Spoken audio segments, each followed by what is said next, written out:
Scriptures to think about during Black History Month. I'm Dr. Divine. I have a PhD in Old Testament, and all month long I've been reading scripture through a Black or Black history lens.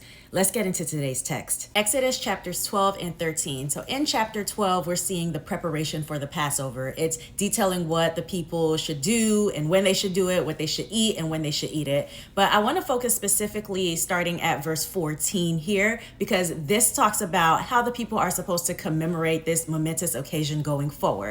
If you've heard of it, it's the Festival of Unleavened Bread, or you might have heard it as the Feast of Unleavened Bread. The thing that strikes me about this is that it is supposed to be a perpetual ordinance. It's not just supposed to be observed once or twice, but it's something that year to year at a specific time is supposed to be observed. And when children ask, they're supposed to be informed about why this thing is celebrated, why this festival, why this feast is done. And I want to talk about commemoration, right? So I've been doing this series and posting it on different platforms. And on one platform, I received this comment that said, always about slavery. Slavery existed in every country and every culture. And I responded and said, yeah, that's why we should be talking about it. I always find it interesting when people are more upset about reminders of slavery than they are about slavery itself. But to this comment, if it weren't for people who are talking about their oppression, who are talking about slavery, we wouldn't even have the book of Exodus, right? Like when I read Exodus 12 and see the rituals that are supposed to be performed year to year,